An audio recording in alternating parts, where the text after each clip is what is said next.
Good evening, everyone. My name's David Cook. I'm a resident physician at KSB with the Family Health Center. It's good to be with you today. I wanted to take a few minutes to discuss cholesterol.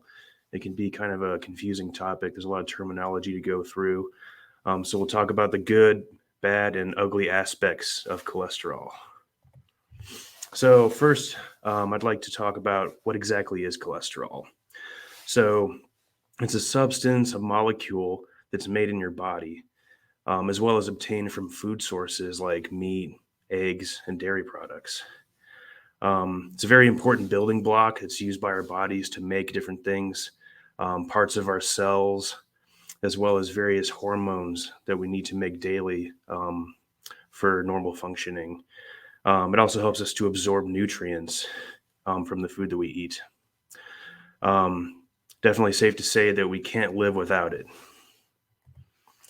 So, cholesterol in general has had kind of a negative connotation over the years. So, why do we have this sort of stigma when we talk about cholesterol? Well, it really depends on the type of cholesterol that we're talking about. You may have heard a few different terms such as HDL and LDL.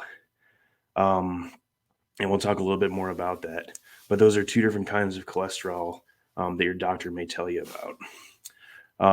If your doctor orders a lipid panel, it looks at all the different types of cholesterol, as well as different fats that are circulating in the blood. And HDL and LDL are two of those that are the most important. So let's take a closer look at what each of those are. HDL is the good cholesterol. Functions by picking up all the unhealthy cholesterols that are circulating in your blood, takes them over to the liver, and gets them flushed out of the body. What we typically want to see is an HDL level of greater than 60 in both men and women. That's protective against development of plaques. And if the HDL level is less than 40 in men or less than 50 in women, that's a major risk factor for the development of plaques in the arteries. And that's what leads to heart attacks and strokes. LDL, the bad. So this is the bad cholesterol. I'm sure you guys have all heard of it at some point. This is the cholesterol that's associated with those plaques building up in the arteries, again, leading to heart attacks and strokes over time. Ideally, we want to see LDL levels that are below 100 in most healthy patients, and definitely below 70 if you have diabetes or a history of heart attack or stroke. One term you may have heard of at some point is atherosclerosis, and this is the ugly of cholesterol. Atherosclerosis is a medical term for plaque buildup in the arteries, like we've been talking about. This is the thing that eventually leads to heart attacks and strokes, as well as organ damage of various kinds as well.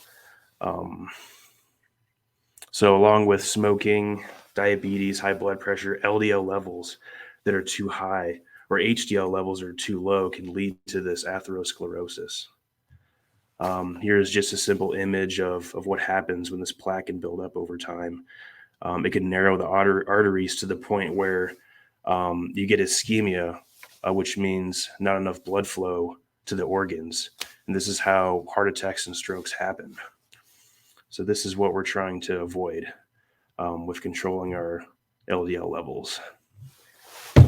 So let's talk a little bit about how to avoid atherosclerosis. This is going to come with increasing levels of HDL and decreasing levels of LDL.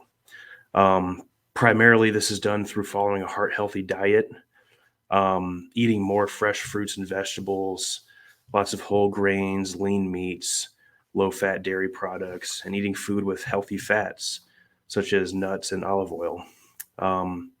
Equally important, avoiding fried foods, fast food, sweets, fatty cuts of meat, and sugary beverages. A really good example of a diet to follow that you guys may have heard of is the Mediterranean diet, which incorporates all of these healthy aspects of the diet. Also super important to exercise regularly. we want to shoot for at least 150 minutes per week. Quitting smoking can help as well quite a bit. Decreasing alcohol intake and losing weight in general can all decrease your LDL levels and increase your HDL levels.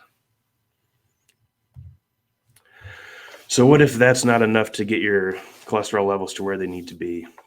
Your doctor might calculate your what's called a 10-year cardiovascular risk score, which is basically a risk assessment tool, which takes into account your cholesterol levels as well as other health conditions and calculates the odds of you having a heart attack or stroke in the next 10 years. And based on the result of that, your doctor may recommend starting a medication called a statin. Statins help to lower the LDL cholesterol by both decreasing the amount of cholesterol that's made in your body in the liver, as well as removing cholesterol that's circulating in the blood already. All right, so as far as next steps, be sure to ask your doctor if you should have your cholesterol levels checked at your next visit. And for some more information about the things that we've talked about today, I've included some links to some good articles that go into a little bit more detail about the things that we've talked about. So with that, I want to thank you guys for watching and have a pleasant evening.